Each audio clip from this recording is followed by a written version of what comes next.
start this talk with a short story.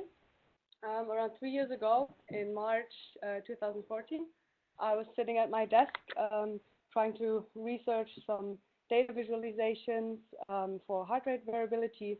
And as I usually do, I go into two parts. I go into Google Scholar to look for inspiration, and I go into art. And then that day, I came across an art piece that changed the direction of my life. And that art piece is called Ononia. It is an installation from the artist Lisa Park, who stands in the center of 5 flat dishes, which contain thin water. These metal dishes were mounted on speakers, and as you can see, in a couple of screens later, she is wearing a headset, which recorded her brain activity. And it was able to identify her mental states, so whether she felt more focused or more relaxed, which in turn changed the frequency the speakers were producing sound, which then in turn changed the way and the speed this water was rippling. Yeah. So what was it's a really nice art piece, but what was actually very exciting for me more was the fact that she was wearing this kind of headset. Because I had only known that kind of measurement, brain activity, which looked like this. This is commonly known as EEG, electroencephalogram, and in a scientific setting, this usually involves around 50 electrodes, some kind of disgusting gel you put on the skull of people's head. And it can easily take an hour to just apply the electrodes, and you afterwards definitely have to shower. I'd say it's probably one of the least sexy head decorations on the market. And then I saw this, and I was completely stoked. As a consumer-friendly device that could measure your brain activity, you were just putting it on, and you were ready to go. Of course, it wouldn't pass any scientific standards, that's clear, but the possibilities were quite different, and so I was really excited. And that day I decided that this technology is something I want to work with. So luckily I had a second master's project, so I bought the device, I have it here, and I started my project. And these things are called brain-computer interfaces, essentially a way to connect your brain to an external device. That can be a mobile phone, that can be these dishes, that can be anything where you can program to detect or receive information. And with that, you can send or receive information directly from it. That's not particularly new. That already started in the 70s. What is emerging now is the way it looks and how easy this is to apply. So now it starts to move out of the scientific setting. And then this year, two big players were announcing they're partaking in the BCI market. First one in March was Elon Musk, who publicly announced Neuralink. That's a neurotechnology company that wants to develop implantable brain-computer interfaces. And his goal or vision is to make telepathy work. So his idea is to directly connect two brains, and you can send abstract concepts, things that would take you forever to put into words, directly to someone else, and it would immediately come intuitive to that person. And then in April, Facebook revealed that Facebook has a team of 60 engineers working on building a brain-computer interface that would allow you to type with your brain. So usually we type around 40 words per minute, and they want to do 100 words per minute. And they want to detect silently what you're speaking in your head. And this sounds really crazy. First time I saw it, I was like, what? Are you crazy? Especially because I know the challenges on how hard it is to really record the brainwaves. I was just like, yeah, sure. Good luck with that. That's not going to work. And then I also thought, well, it's Elon Musk, and he's quite known for skipping some steps in the technological evolution. to fast forward in the process of making science fiction into reality. So, if possible or not, it definitely proves my point that brain-computer interfaces will be the technology of the future. And in this talk, I want to describe or discuss how feasible their ideas really are. But before, we need to understand a couple things. First is some basics about the brain, so that we can actually know what they're talking about. Then the BCIs today and what they can already do. And then lastly, this will give us the foundation to judge whether whatever Neuralink and Facebook are claiming is actually possible. So let's start with the brain. You've probably seen something like that before. That's the cortex, and it is divided into 4 lobes, which all have different functionality.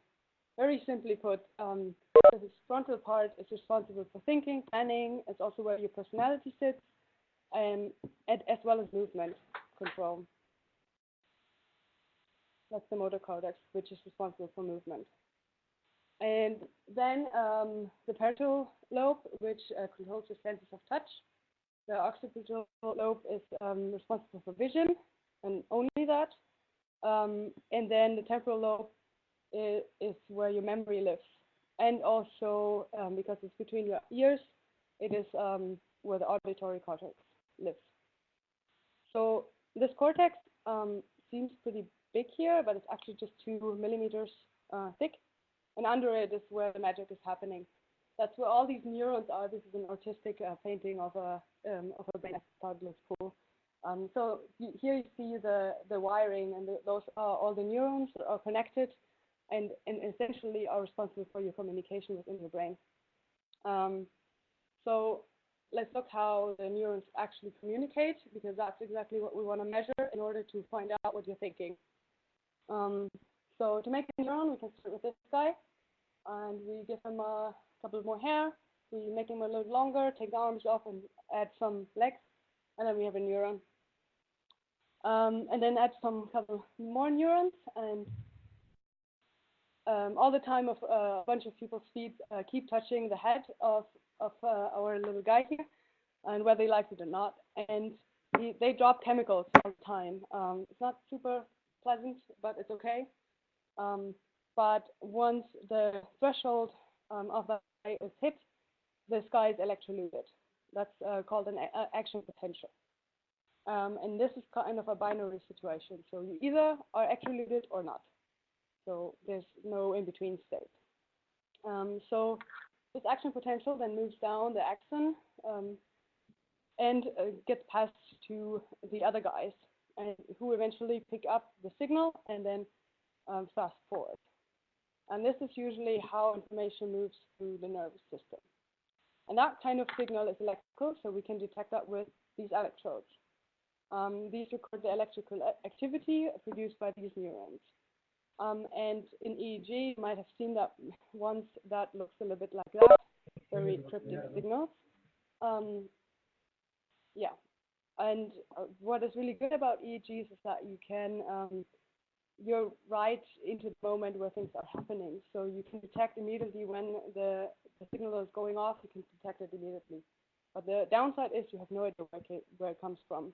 So it has no spatial resolution. You can imagine this like a stadium where the same is your brain and the neurons are the members of the crowd, and you're standing outside and you're trying to understand what's happening inside. You can hear some cheering, you have an idea what's roughly happening, but you don't know. You might know for which team has won or something like that, but that's pretty much it. So that's the EEG.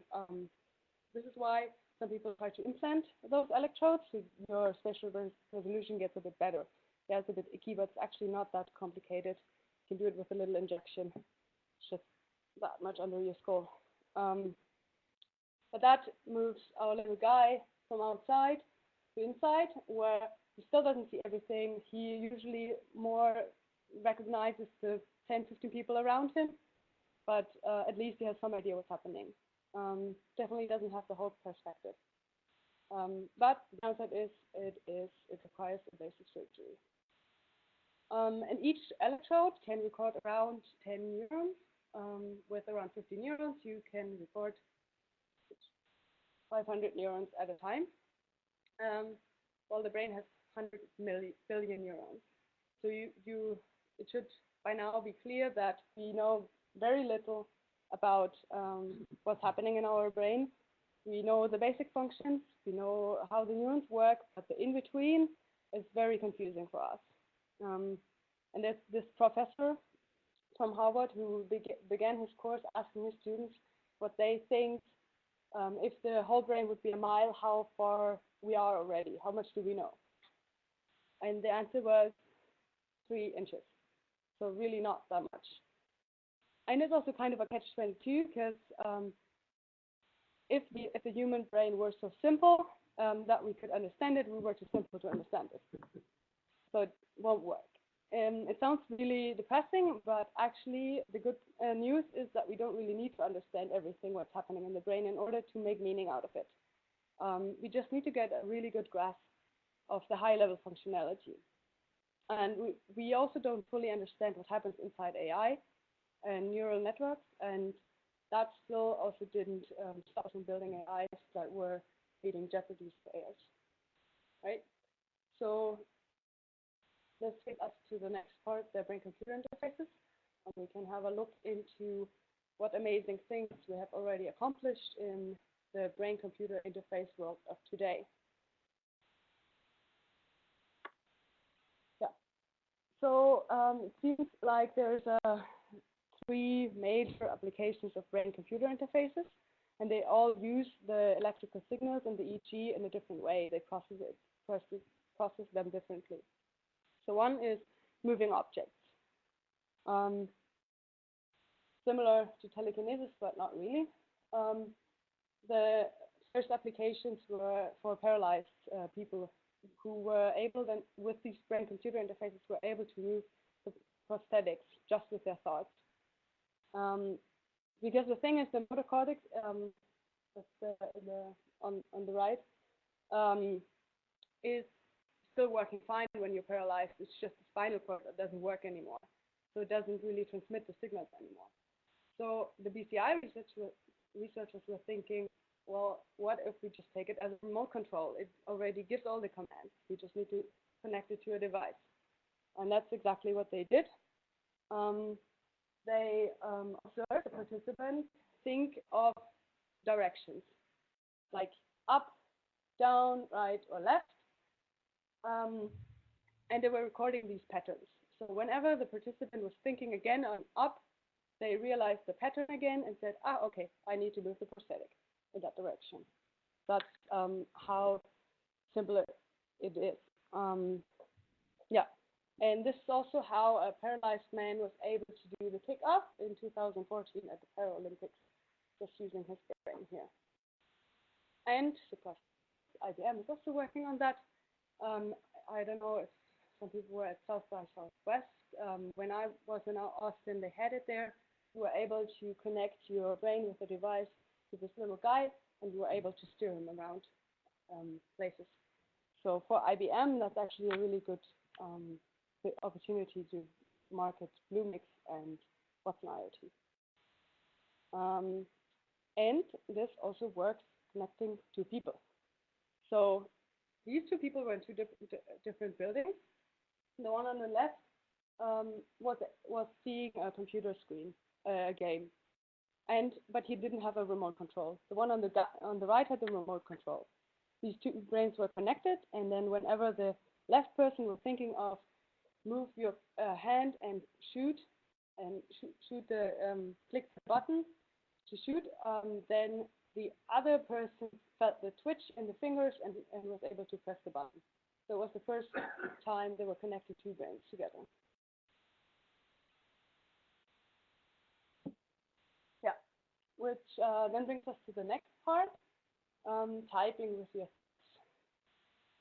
In 2017, it was possible for a paralyzed woman to type around 8 words per minute using her mind. Before I said, like, normal typing is 40 words per minute. How did she do it? So they were showing like a grid of can be letters or numbers of that. And let's say she wants to select the 7. Then there's a flash going off on each of these rows and also in the horizontal.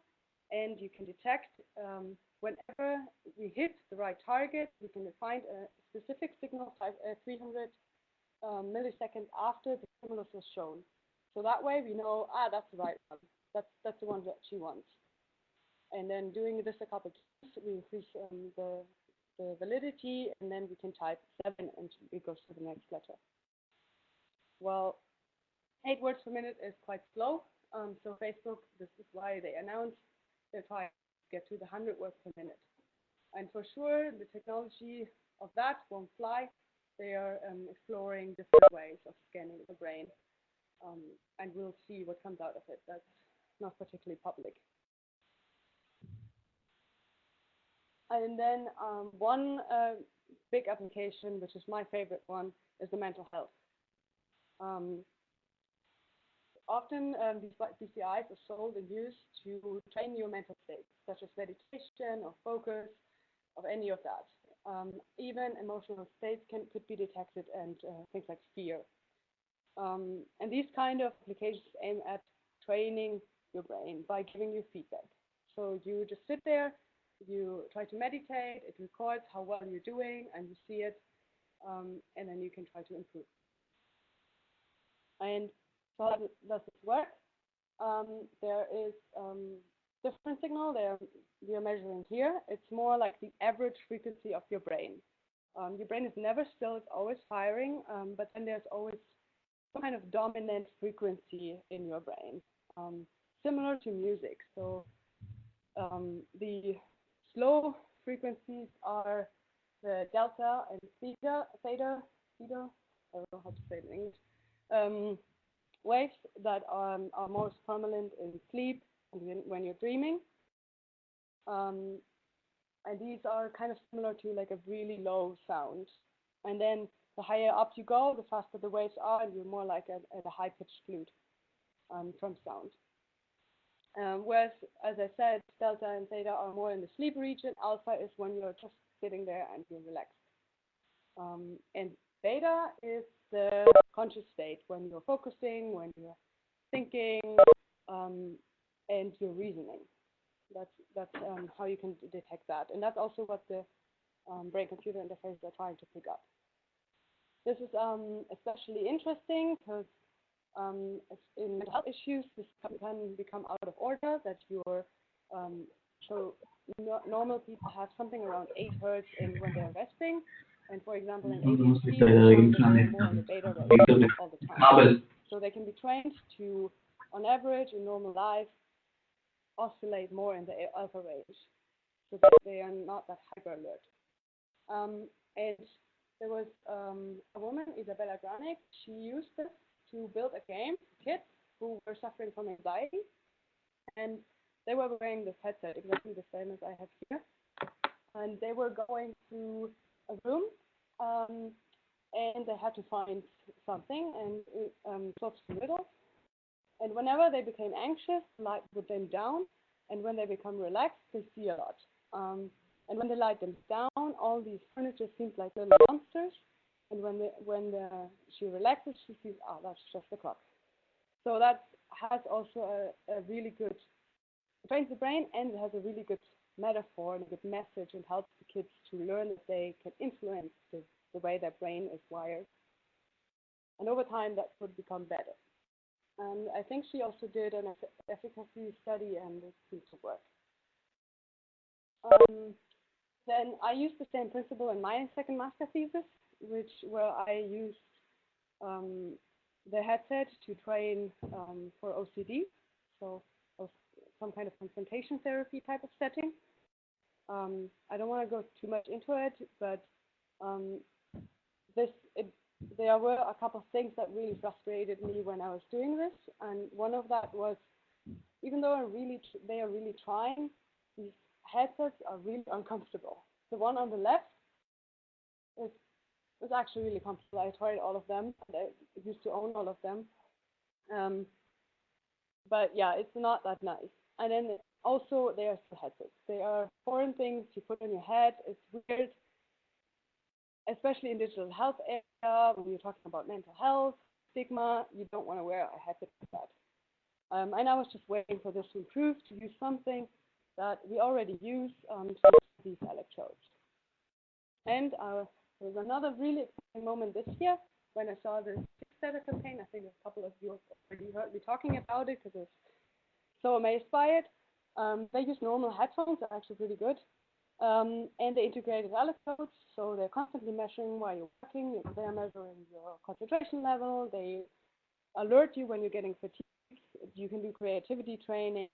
You can see to what music you're concentrating better and kind of things. And I think that is the first step towards making this integrated into real life. And there's another headset, it's just a little bit different thing. This one actually stimulates your brain. So while you're working out, called Halo Sport, while you're working out, it stimulates the motor cortex and then helps you to validate the information or the training effect, and then you learn faster, at least the claim. There's even another one, which is kind of crazy. They're integrating it into glasses. I don't think it's particularly smart because here is a lot of bone, and you can actually measure anything. But we'll see. Maybe this is just a marketing thing. But yet, that's still a cool idea, which if you do sports, it would measure how focused you are, for example. And there's also BCIs for VR and AR. Still a bit ridiculous, but they are trying to build something that works with HoloLens and with other VR devices, which could become really useful, especially if we think about the 3D world where the navigation is kind of weird, and if we could just pick up what I was thinking, that would be super great. So we have seen that these BCIs find very a lot of applications in art, in healthcare, in normal games. There are also a lot of games on app stores where you can just use Flappy Brain or something and fly around with your concentration level, and also in fitness. And while these guys are trying to improve the technology today, actually they're reducing the sensors and make them more consumer friendly.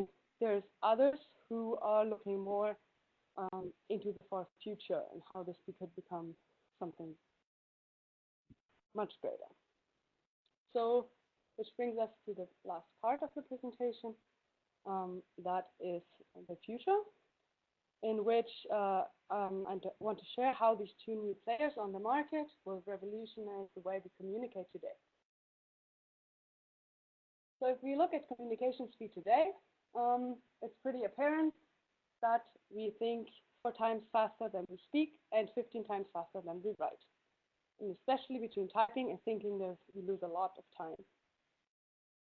If you were paralyzed and you were lucky enough to today, you would be able to do, you would need 1 hour, 1 hour for 500 words to type. So that's like a page.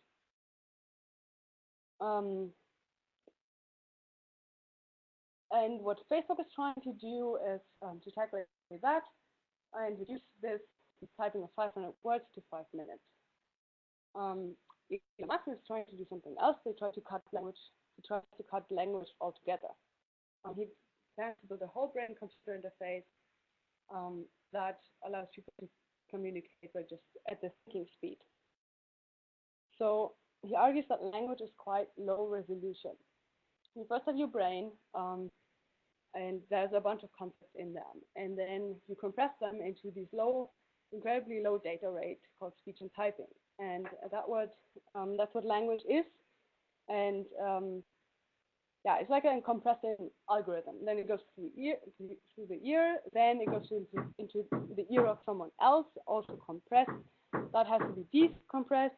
This is also really lossy. And then when you're doing the decompression, you also have to understand simultaneously where the other person is coming from, what's happening in the person's mind, what wasn't communicated, and all of that. So if we had a like a brain interface, the whole brain interface, you would just do this, brain to brain, and there's no loss. And that's all of his idea. Yeah. So how do we get there? We're definitely not there yet. As I mentioned earlier, currently we can only measure around 500 neurons. It's like a really pixelated image with very low resolution. And when it comes to your thoughts, you definitely need something like HD quality to understand what you're actually thinking. And if this one is going to become a big thing, we need one thing, and that is higher bandwidth, so that we get to the HD image. Early computers had a similar problem when they started out. The primitive transistors, they took up a lot of space, and they didn't scale very easily. But then there was a breakthrough with what's it called? The integrated circuit, where from that moment on, the number of transistors that we added over time doubled every 18 months. And that's called the Moore's Law. Stevenson did the same into where we are with recording neurons, and unfortunately, it's more like 7.4 years where it doubles every time, and that's definitely too slow. We would end up in 2225. I don't really want to wait for that. So we need something that makes the Stevenson's law look like the Moore's law.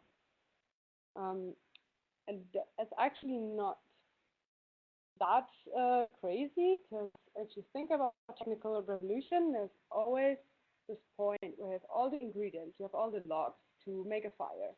And there's one thing that is missing, and that's the match. So when Musk is trying to build a company, he's exactly doing that. He's trying to find the match that would ignite in industry, so that the human colossus starts working on this cause. And if you look at history, that absolutely makes sense. Behind each greatest revolution of the human process, there's an engineering breakthrough. The steam engine for the industrial revolution, the electricity for telecommunication, and the integrated circuit for the computer revolution. And all we need to find now is the match that will make the telepathy work. So we might not be that far away. There's already some innovation going on. So we can look at a couple of those. The left one is a neural silk developed by the University of Illinois. And that's embedded probes that wraps around the brain and can really go into all the folds, which could be actually really nice. Another team is more looking into some kind of electrode tattoo that you can print, and potentially you can print that on the brain as well. Another group is working on some kind of soft mesh that's like a flexible mesh that you could just inject into the brain, and then it would unfold, and then it would be all over your brain. And the Neuralink co-founder DJ Ceo is looking into something really nice that is called neural dust. It's like these little 100 micrometer silicon sensors that spread across all the brain like a dust. And then there's one device of like 3 millimeters we put into the cortex that would communicate with all these dust sensors. So that would be really easy to spread across the whole brain. And then there's orthogenetics. That is probably one of the most revolutionizing idea, is where you inject something like a virus and that go into your brain, and that delivers light sensitive protein molecules everywhere, and then you could detect those. So that might have the biggest potential. So you see, there is only a small group of people who are working on this, but when the breakthrough spark happens, when we find the match, the brain interface will get better and better. It will produce more, will get cheaper and simpler, and the industry will start innovating on it. And then there will be mass adoption, and similar to the computer, when the hardware was at a certain level, the software had to keep up with it, and a lot of apps were, for example, programmed. And here we will also can expect to have more BCI apps. And then you'll be the one who tells your kids in 2052 all about how it was when you grow up and all the things that you couldn't do, and they would be super bored. And you could probably move objects, maybe not a Coke can, because this doesn't have any retrieving sensors, but anything else, something like a car, you could just steer with your brain. And neuroscientists have also found that the brain detects something around 300 milliseconds before you actually react. So if someone jumps in front of your car, you would be connected with your brain, you would be much faster to react than if you would had to do it manually. And then imagine communication and how brainstorming would work. Imagine you have this great idea of the wireframe or a data visualization in your head, and it's super visceral to you, and you could just share it with others. And then the communication would look like this. So just imagine the pace of innovation. And they, of course, they wouldn't have to be in the same room even. Then there's emotional communication, which brings empathy to a completely different level. Emotions are one of the things that are super hard to explain. If someone says I'm sad and someone else says I'm sad, that's definitely not the same thing. So you could just share this raw feeling with someone else. And probably the coolest of all, you can upload and download your knowledge.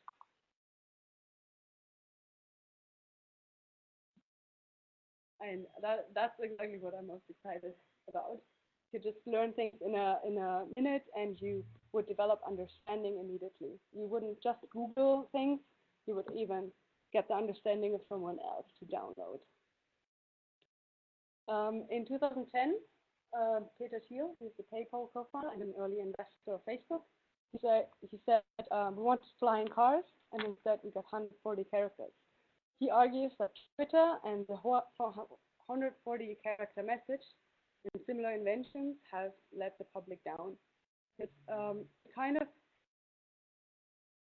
it used to be that science fiction was celebrating the future and kind of leading our way, and somehow people lost their optimism that we can still do it and still create a technical revolution that will change the world completely.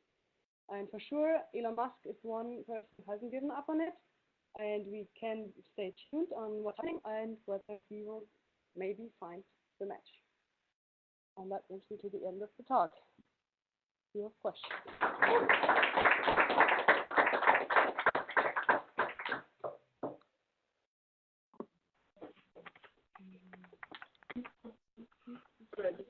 How do I do that? Ich musste deinen Keynote erstmal ausgehen und jetzt ganz oben. Oben? In der Mitte oben. Da müsste es gehen. Dann mal aufs Blaue und jetzt. Okay. Great. Thanks from my side. Super exciting. I knew so little about these things. I can imagine most of the others had the same, like, well, what the heck is going on here? I found it interesting you mentioned Peter Thiel. I believe I mentioned some time ago that he has this kind of also weird concept of his religious belief about we will be able to essentially live on for eternity within computers. So there are a few people in Silicon Valley, and he's one of them, who has kind of very interesting beliefs about the future life of human beings. But what I found most exciting was this kind of like the meditation part and the how to calm kids or so they learn themselves about with a feedback loop. And I was wondering, are these actually kind of applications that are easier because it's more about, like you mentioned, the frequency of the brain waves or so? Are these applications that are much simpler than the goal of how do we communicate? That's already existing. So there's tons of applications that go for ADHD or anxiety or any of that, or just if you want to train and you help them.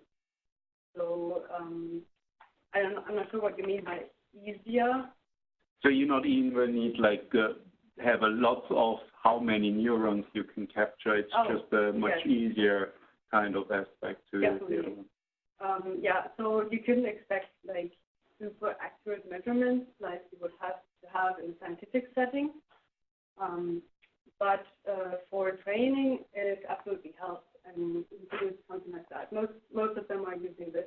Some are using the more complicated ones, and these devices cost between the cheapest $90 and most of them cost $350. So that's completely variable. And the point is it's not so much about being super accurate. It still measures it quite well. They come out with algorithms, and that's why most of them are in focus and meditation, because these are the two things we know most about. And attention is something we can measure best. So they built their algorithms to get this data. So you don't have to deal with it. A normal person wouldn't be able to make meaning out of it. So I think it's sufficient, and you also have the placebo effect a little bit happening here. Thanks. What are you personally doing with this device? What is your own experience? With this one, I was trying to develop a game, or actually a prototype. So that was more for that. I tried to get to the raw data, but it's pretty closed up. Once I get a new device and a better one, then I'd look more into the raw data to do a bit more with it. I really wanted to detection this decision-making graph. That's not possible with those, unfortunately. So I personally sometimes play with it on my phone, but haven't done it for a while, mainly because it's super uncomfortable. But I'm sure when I get the new headset, I'll do much more with it. When is it coming? They said December, but now they said they delay a little bit, so maybe around February. Okay. Are you in contact with other designers of our design community in IBM who are interested in this area and are researching? Not yet. It would be interesting for the future. It's really hard to find out who's actually working on it. Are you working with anyone else? On this? Yes. No, not anymore. I mean, I do have my full project where I think of concepts and try to find digital health solutions, and I'm more on the conceptual side, and then I just need someone who develops it. I'll try to learn coding. That's my big motivation. So it's on as well. Okay, if people online have a question, please chime in. Or here in the room.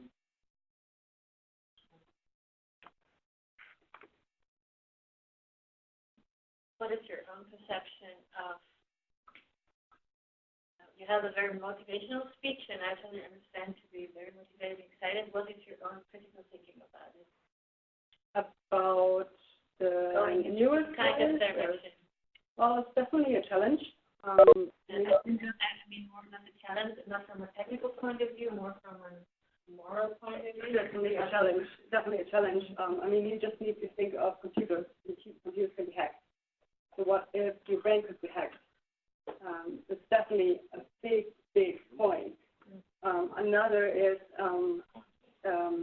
institutions like ISIS.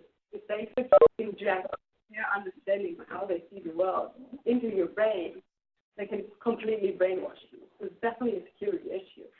But on the other hand, every time there's a technological change, people are concerned. And if you ask people if they would go back to where they were before, probably no one would say, yeah, sure.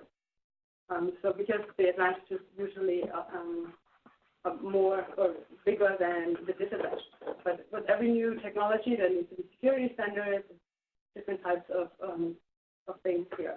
I think Elon Musk's big vision for that and why he's building that, why he's trying to make the brain an AI is to save us from the AI. If he thinks he's like super scared about AI, that it can overrule us. And usually the most intelligent species on the planet destroys all of us, all of the others. So if the AI is more intelligent, it's going to destroy us.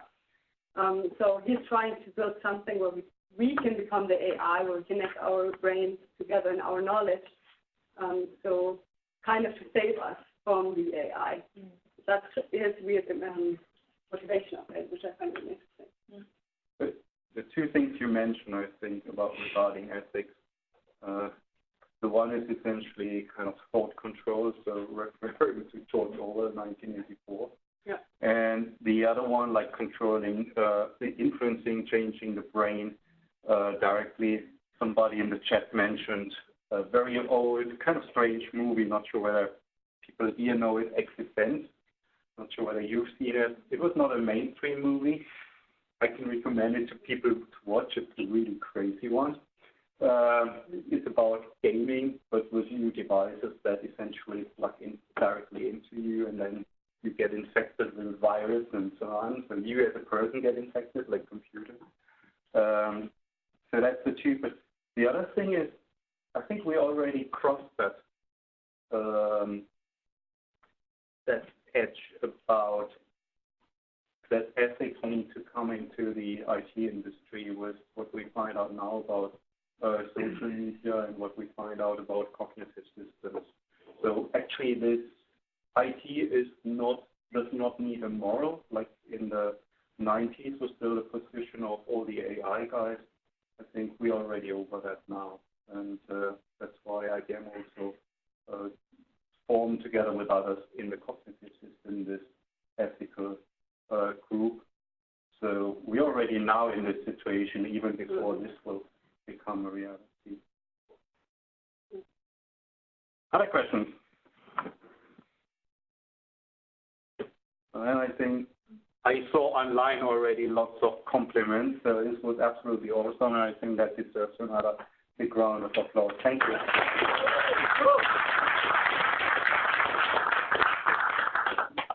Okay, I stopped the recording, and I not yet have another upcoming talk.